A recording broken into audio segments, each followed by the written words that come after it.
Welcome back to the deep dive. Today, we're stripping away the daily noise.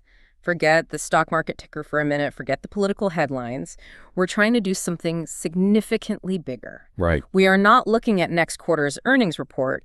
We are looking at, well, the next 5 years of human history. And I know how that sounds. It really does. It sounds like hyperbole, maybe even a little bit of science fiction. Exactly. But when you actually sit down and look at the data we have in front of us today, and specifically, the capital expenditure reports from the world's biggest companies, it becomes very, very clear that this isn't fiction.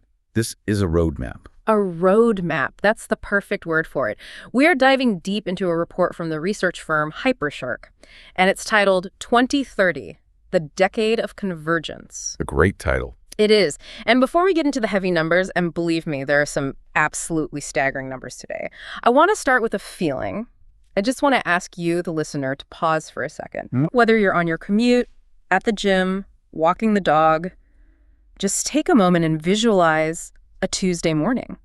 But it's a Tuesday morning in the year 2030. Which, let's just remind everyone, is essentially tomorrow. We're talking about 5 years from now. It is right around the corner. It's not some distant future. So you wake up, but you don't wake up to that blaring, awful alarm clock on your phone. Oh, the worst. The absolute worst. Instead, your room's light gradually brightens, simulating a natural sunrise, because your house, it knows your sleep cycle perfectly. It knows you better than you do. Probably. And you get up, you walk into the kitchen, and maybe you didn't even realize you were out of coffee beans yesterday, but it doesn't matter. Because your kitchen did. Your kitchen knew. The coffee's there, it's brewed, it's fresh, because your fridge automatically ordered it 2 days ago. And then you head out the door. You get into a car, but, maybe there's no steering wheel. Or if there is, you're certainly not touching it. You're just sitting back. Maybe you're reviewing a briefing for your first meeting of the day, while a car is navigating traffic, communicating with all the other cars around it to optimize the flow.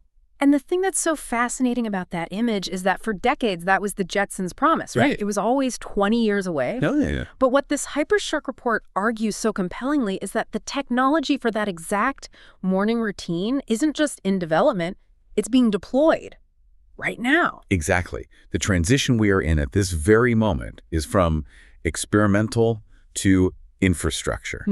And that is always a messy, chaotic, and incredibly expensive transition. And I think that chaos is exactly what people are feeling. When most people hear 2030 or they see these headlines about artificial intelligence and robotics, they don't feel excited about the self-driving car. No. They feel fear. They feel overwhelmed. They worry about their jobs. They worry about the energy grid collapsing. They worry about all this geopolitical tension. And that's the default reaction. It's a completely natural one. You see headlines about AI replacing copywriters or coders. You see headlines about looming energy shortages. It really does feel like the world is spinning a little out of control. It does. But the whole premise of this deep dive, and really the core message of the source material we're looking at, is that while the average person sees chaos, the wealthy and the well-informed, they see something very, very different. They see opportunity. They see the greatest opportunity window of our lifetimes. And that's because we aren't just seeing one single trend rise up. It's not just that computers are getting a bit faster. It's not just that solar panels are getting a little cheaper. Right. It's that all of these things are happening at the exact same time. And crucially, they are beginning to merge. They're fusing together. That is the key word for this entire deep dive: convergence. And so the mission today is to decode these massive shifts from AI to nuclear energy to space and explain exactly how they're fusing together to create a completely new economic operating system. So the goal for you listening is to move from being just a passive observer, someone who just lets the future happen to them, to becoming a prepared participant. A prepared participant. I really like that phrase. Me too. So let's unpack this thing. The report breaks it down into a few really key concepts. And the first one, it's the absolute foundation for everything else that's coming. It is. It's the relationship between the brain and the heart of this new economy. We're talking about the AI factory and the energy crisis. Right. And to really, truly understand this, we have to stop looking at the shiny new technology for a second and look at the head counts instead. You have to follow the money. You always have to follow the money. The numbers in this report, Yeah. honestly, they are just hard to wrap your head around. They are genuinely staggering. They really are. If you just look at the fiscal years 2023 and 2024, and you tally up what we call the hyperscalers. So that's big tech. Microsoft, Amazon, Google, Meta. Exactly. They announced investments in AI infrastructure that total hundreds of billions of US dollars. Hundreds of billions. With a B. It's a scale that's hard to visualize. Just to give you one example, Amazon alone is allocating roughly $100 billion to this. Wow. $100 billion is more than the entire gross domestic product of many small nations. It is more than the entire Marshall Plan that rebuilt Europe after World War II, even when you adjust for inflation. And they're not doing this over some 20-year timeline. No, that's the key. They are doing this right now. Okay, but here is where I have to step in and play the skeptic for a moment. Please. Because we have seen this before, right? We've seen massive amounts of money thrown at tech. We all lived through the 2000 dot-com bubble. Pets.com. Pets.com, Webvan. Billions and billions of dollars just evaporated overnight because people were throwing money at anything with a .com in its name. So how is this any different? Is this just another bubble? That is the crucial question. And the report makes a very, very sharp distinction on this point.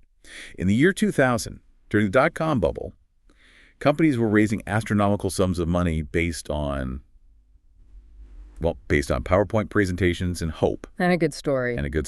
They had no revenue. They certainly had no profits. It was pure speculation on paper. Today, these investments by Microsoft or Google are being funded by massive existing operational cash flows. Right. These companies are, without exaggeration, the most profitable entities in the history of capitalism. So they aren't borrowing money from venture capitalists to go gamble on a hope and a dream. They're taking their own enormous earnings and literally plowing them back into the ground. Precisely. Jensen Huang, the CEO of NVIDIA, pointed this out recently. He said that semiconductor companies are reinvesting something like 60% of their profits back into research and expansion. This isn't a bubble fueled by hype and debt. What is it then? It's an infrastructure build-out fueled by profit. They're building the railroads of the 21st century. But, and this is a massive, massive but, there is a bottleneck. And surprisingly, that bottleneck isn't the code. It's not the algorithms, which is what you'd think. It's not the code at all. It's physics. It's the physical world. Yeah. We have this tendency to think of AI as this ethereal thing, software just floating around in the cloud. Right, the cloud. But the cloud is not a cloud. The cloud is a warehouse in Northern Virginia or in Oregon full of hundreds of thousands of servers that are generating an unbelievable amount of heat. AI is physical. It lives in these massive data centers. Yeah. And those data centers are incredibly, incredibly hungry. I was reading in the source material about the sheer difference in power consumption. I mean, between a regular Google search and an AI query. It's an exponential difference. A standard Google search uses a minuscule amount of electricity, almost nothing. But when you ask ChatGPT or Claude to write a poem for you or to analyze a complex spreadsheet, that single query runs through thousands of GPUs simultaneously. It consumes significantly more power. So what does that look like on a global scale? Well, the International Energy Agency reports that data centers currently use about 1.5% of global electricity. That's around 415 terawatt hours. Which already sounds like a lot, but I guess it's been manageable so far. It was manageable, but by 2030, that number is projected to double. At a minimum. Double the entire power consumption. Double it. In the U.S. alone, data center power consumption is expected to jump by 133%. Now, to put that in perspective for you, the electricity that U.S. data centers use right now is equivalent to the entire power consumption of a country like Pakistan. A whole country. And we are on track to double that in just 5 years. That is a massive, massive load on the grid. I don't even see how the current grid handles that. It can't. And that's why we're moving from what we used to call data centers, which were basically just, digital storage lockers for your emails and photos, to what this report calls AI factories. I love that term, AI factories. It just clicks. It's the correct term because these are manufacturing plants. They're manufacturing intelligence. And just like any heavy industrial factory, like a steel mill or an aluminum smelter, they need their own massive, dedicated power plant. You can't just plug an AI factory into the wall socket. You can't. The existing grid is full. It's at capacity. So this brings us to the heart of the system. If AI is the brain, as we said, it needs a heart to pump all that energy. But why can't we just use wind and solar? I mean, they're cheaper than they've ever been. Why isn't that the obvious solution? And they are absolutely part of the puzzle. We're going to see massive solar and wind build-outs to help with this. But they have a fundamental physics problem. It's called intermittency. The sun doesn't always shine, the wind doesn't always blow. Exactly. AI factories can't rely on that. They need what we call base load power. They need 247 uninterrupted, flatline, predictable power.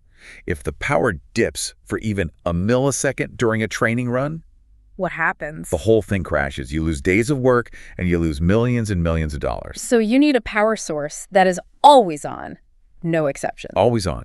And this very specific requirement is driving a massive and, frankly, completely unexpected return to a technology that many people thought was dead and buried. Nuclear. The nuclear renaissance is here. But wait, before the listener imagines, the giant cooling towers from The Simpsons or thinks about the disasters of the past, we have to be very clear about what this means in 2030. This isn't your grandfather's nuclear power. Not at all. We are not talking about the old school, massive gigawatt-scale plants that take 20 years to build and go billions and billions of dollars over budget. Right. The report talks about SMR's small modular reactors. Let's really unpack that.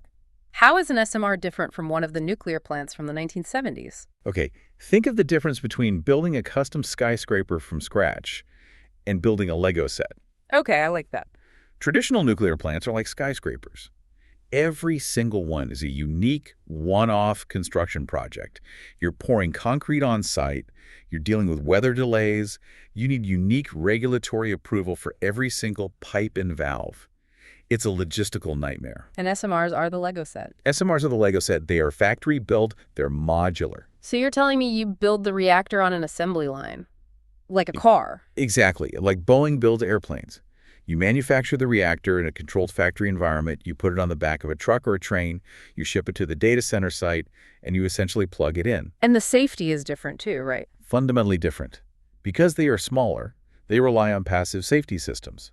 That means things like gravity and natural convection are what cool them down if the power ever fails, not a series of active pumps that could also fail.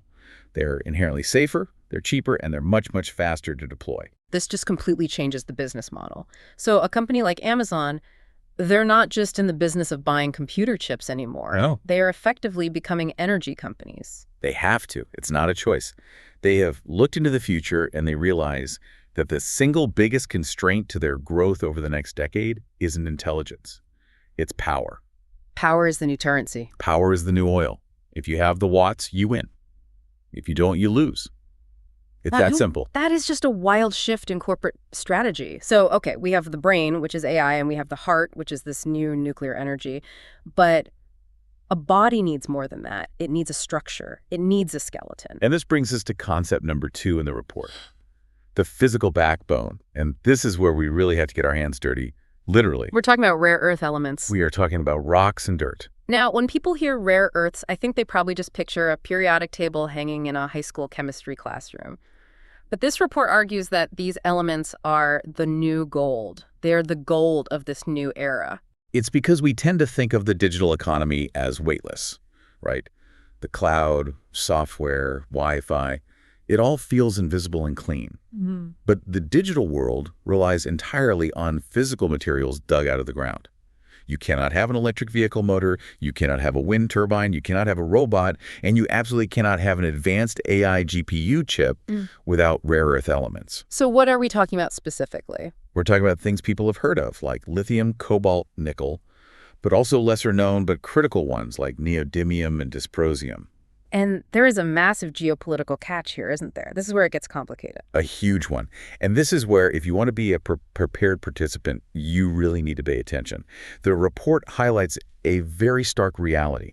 China controls roughly 90% of the processing of these rare earth elements. 90%. That's not just a market lead. That is a monopoly.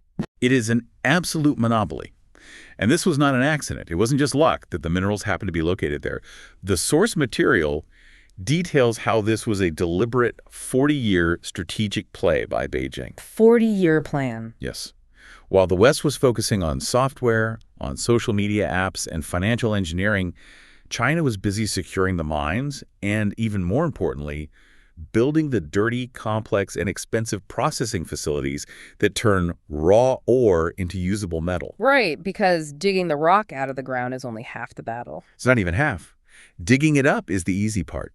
The hard part is separating the neodymium from all the other rock it's mixed with. It requires these complex chemical leaching processes. It's toxic, it's difficult, and it's very expensive to do cleanly. And China was willing to take that on. China subsidized this industry for decades, specifically to drive all the international competition out of business. And it worked. Now they own the supply chain, top to bottom. So if you're a Western tech company or a Western government, that is a terrifying vulnerability. If Beijing decides one day to turn off the tech, The green transition and the AI revolution essentially grind to a halt overnight. it's a massive choke point on the entire global economy. It is. The report calls it a silent war that's being waged over these supply chains. And what we're seeing now is this mad scramble by the West to reshore them, to try and open mines in the U.S., in Canada, in Australia. But there's a problem with that plan, right? There's a huge problem. Physics and bureaucracy. Why can't we just open a mine in Nevada tomorrow? We know we have the minerals there. We have the minerals, but in the West, opening a new mine and getting it to full production takes, on average, 10 to 15 years. 10 to 15 years. Why so long? You have environmental impact studies, which can take years. Yeah. You have to negotiate indigenous land rights. You have to secure water usage permits. In the U.S., you have the NEPA regulations. It is an incredibly slow, litigious process. Wow. So even if we start today, which, to be fair, we are looking at a decade-long gap, a full decade where our reliance on the existing supply chains is almost unavoidable. Exactly. And that scarcity, that gap, makes these materials incredibly valuable. So if AI is the brain and energy is the heart, then these rare earths are the bones. They are the skeleton that holds the entire structure together. That's out the bones? The body collapses. The companies that control these resources or the technologies that can recycle them efficiently are going to be incredibly important in the coming years. It's just so interesting how this all connects. You can't have the AI without the chips. You can't make the chips without the rare earths. And you can't process the rare earth without massive amounts of energy. And that leads us perfectly into the third and really the most critical concept from the whole report, the convergence itself. This is what it calls the body of the new economy. The body metaphor. I found this part of the report so helpful because it stops these things from just being a random list of buzzwords, AI, crypto, biotech, and it shows how they actually function together as a system. Right. The core thesis is that these industries, AI, energy, biotech, space, robotics, they're no longer separate silos. They never will be again. They are fusing into a single, complex organism. Let's run through the anatomy of this new organism because I think it paints such a vivid picture for everyone listening. Let's do it. We've already established AI is the brain, doing the thinking, making the decisions. And energy is the heart, pumping the power to all the other systems. And rare earths are the bones, providing the physical structure. What about the rest of the body? Well, let's think about biotech. In this analogy, biotech represents the cells.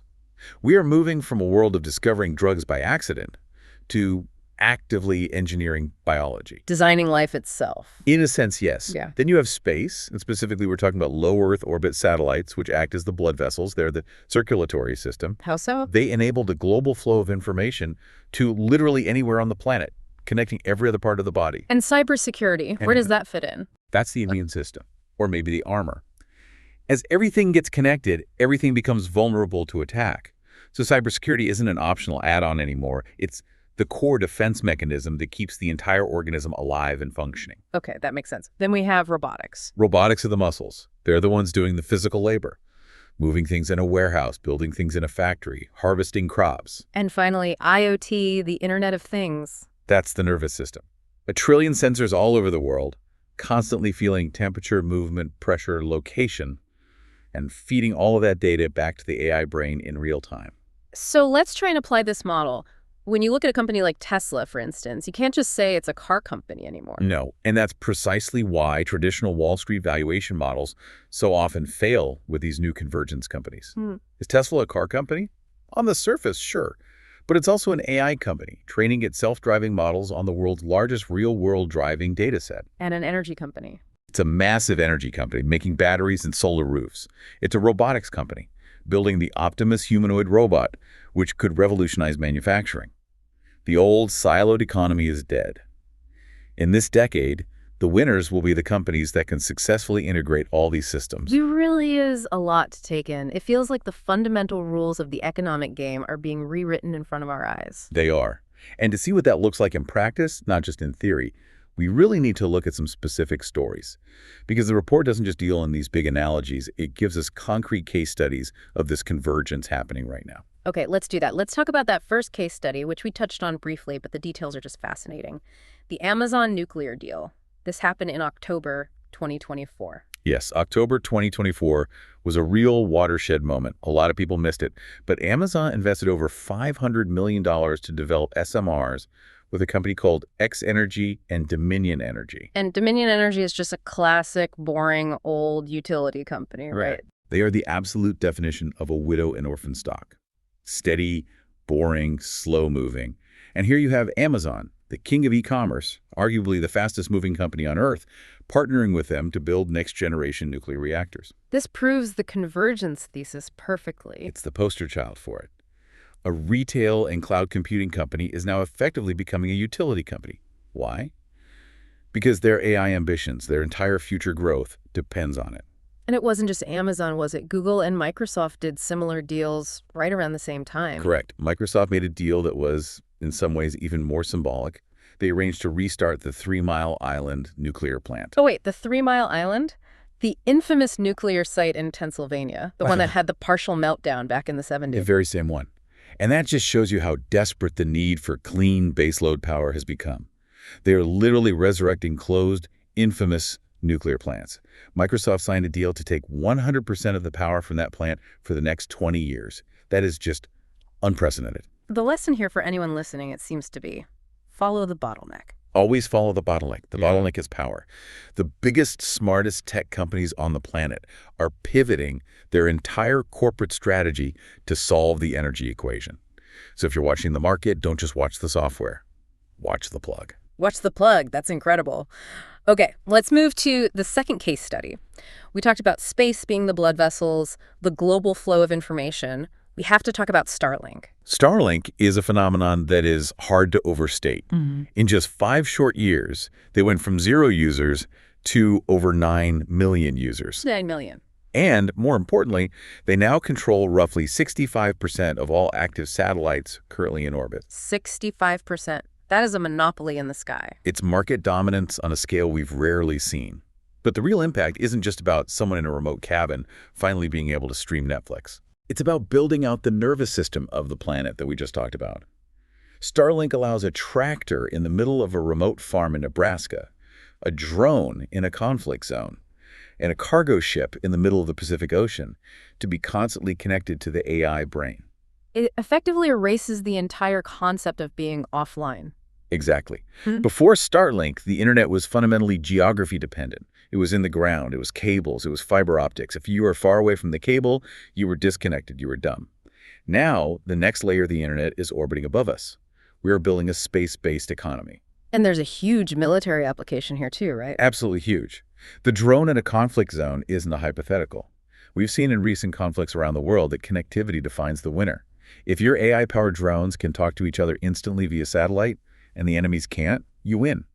It's becoming that simple. It just connects right back to the convergence theme. You can't have autonomous tractors, which is robotics running on AI, without that constant connectivity from space. Precisely.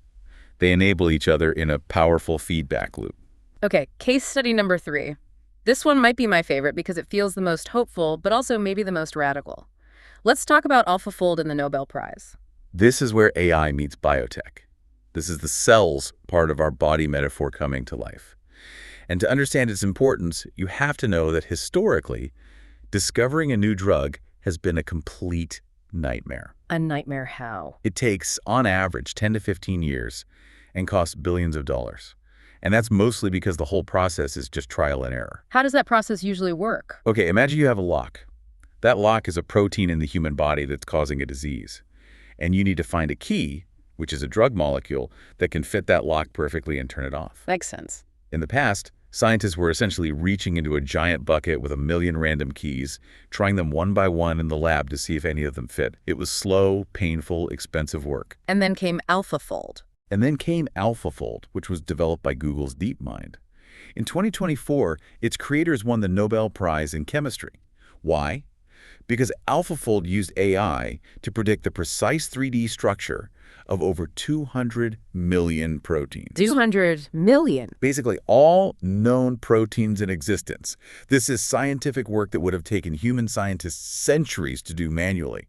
AlphaFold did it in a tiny fraction of the time. And knowing the 3D structure of the protein matters. Because the structure determines the function. Right. If you know the exact shape of the lock, you don't have to guess at the key anymore.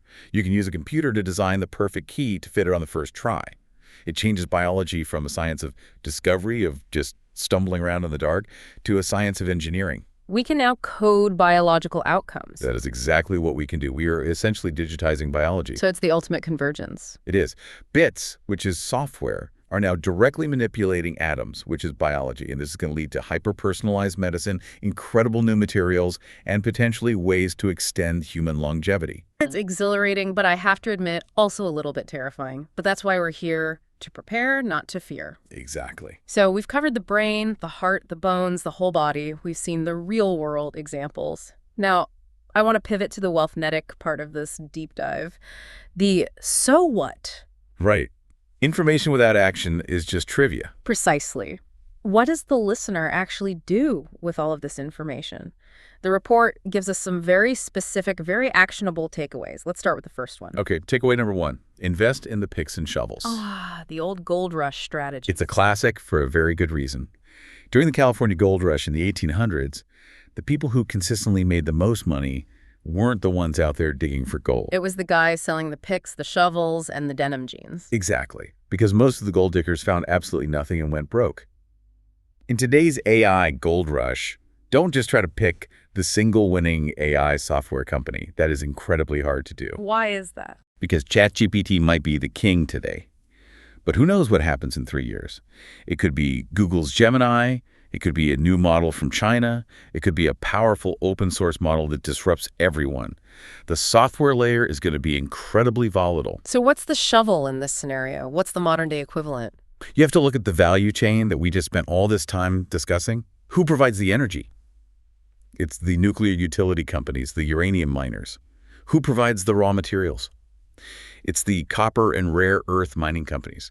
Who keeps these AI factories from melting? The cooling companies. The companies that make industrial-scale liquid cooling systems and air conditioners. Who builds out the electrical grid infrastructure that all of this depends on? So you're talking about companies like Schneider Electric, or the uranium miners like Cameco, or the essential chip manufacturers like TSMC. Exactly. All of these companies win, regardless of which AI chatbot becomes the most popular. They are the essential infrastructure providers. The report suggests building a portfolio that captures this entire infrastructure layer, what they call the physical AI trade. It's safer, and it has a massive competitive moat around it. That makes a ton of sense. Okay, let's move to takeaway number 2. This one is less about investing money and more about investing in ourselves and our careers. The advice is to become AI enhanced, not AI replaced. This is the mantra for the next decade. There is so much fear out there that AI is coming to replace human workers. And it will replace some jobs, certainly.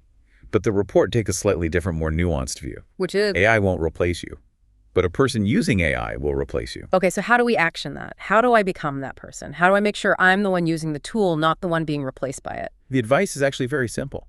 Dedicate 30 minutes a day to AI literacy. And I don't just mean reading news articles about AI, I mean getting your hands dirty. So actually using the tools themselves. Right. Yes. Actively use tools like ChatGPT, Claude, or Midjourney to speed up your real day-to-day workflow. If you write emails for your job, use AI to help you draft them. If you write code, you should be using an AI co-pilot. If you analyze data, upload your spreadsheets and ask the AI for insights you might have missed. The goal is to make yourself more productive. The goal is to make yourself 3 to 10 times more productive, to supercharge your output. But, and this is a really key part of it, at the same time, you need to double down and focus on the uniquely human skills that AI is terrible at. And what are those? Leadership, complex problem solving that involves nuance and ethics, emotional intelligence, empathy, persuasion, negotiation. An AI can crunch all the numbers for a deal, but it can't lead a team through a difficult crisis or negotiate a delicate partnership with a human on the other side of the table. I love that. It's about becoming a centaur, half human, half machine. You use the machine for the brute force intelligence and speed, and you provide the wisdom and the human judgment. That is the perfect analogy. If you can combine high AI proficiency with high emotional intelligence, you become indispensable in this new economy. Okay, that's powerful. Let's get to takeaway number 3. build financial resilience and portfolio careers. This one is about acknowledging a hard truth, which is that the transition period, specifically from now until about 2030, is going to be bumpy. Automation is going to hit certain sectors very hard, very fast. The job market is going to be volatile. The old idea of a job for life is completely gone. It's been gone for a while, but now it's really, truly gone. The source material strongly advises adopting what it calls a portfolio career. What's a portfolio career? It means you don't rely on a single employer for 100% of your livelihood. You need to have multiple income streams. Maybe you have a main job, but you also invest. You have a small side hustle, you do some consulting on the side, you diversify your own human capital. And part of that resilience is building a financial cushion. It's absolutely crucial. The report recommends having 6 to 12 months of living expenses saved in liquid, accessible cash. And this isn't just for emergencies anymore, it's for flexibility. What do you mean by flexibility? If your entire industry gets disrupted by AI, you need the financial runway to retrain and pivot into a new field without panicking. It's about buying yourself time and options. Exactly. In a world of such rapid change, liquidity is freedom. So, to quickly recap the Wealthnetic playbook here, invest in the physical infrastructure, the picks and shovels, become an AI super user, the centaur, and build a financial fortress around your personal life with liquidity and multiple income streams. That is the three-part strategy for surviving and thriving in the decade of 2030. As we start to wrap up, I just want to zoom out one last time. We've called this the Decade of Convergence. We've talked about the world becoming this single interconnected machine where AI, energy, and biology all work together. It's a lot to process. It is. But if there's one final thought I really want the listener to take away from all of this, it's this. The future isn't something that happens to you. It's happening for you, but only if you prepare. I really like that perspective. It flips the entire script from one of fear to one of agency. Because the year 2030, it's already here. It's just in pieces. You can see it in the Starlink satellites passing over your head tonight. You can see it in the AI assistant on your phone. You can see it in the solar panels on your neighbor's roof. It's just unevenly distributed. And so our job is to find those pieces. Our job is to find those pieces and position yourself right there. Position yourself where the convergence is happening. Don't fight the current. Swim with it. Exactly. And on that note, we are going to wrap up this deep dive into 2030, the Decade of Convergence. If this conversation sparks some ideas for you, or if you just feel a little less afraid of the robot uprising and maybe a little more excited about the opportunities, do us a favor. Please subscribe to the Wealthnetic channel. We dive into these global trends specifically to turn them into personal growth and financial strategy. We do all the reading so you don't have to. And share this deep dive with someone who needs to stop fearing the future and start building it. Seriously, send it to that friend who is always doom scrolling about AI. They need it the most. They really do. And if you want to get into the nitty-gritty data, explore the original source, Trend 2030 by Hypershark. It is a treasure trove of charts and analysis that we only just scratched the surface of today. It is absolutely worth a read. Thanks for listening. We'll catch you on the next deep dive. Stay curious. And stay prepared. See you in the future.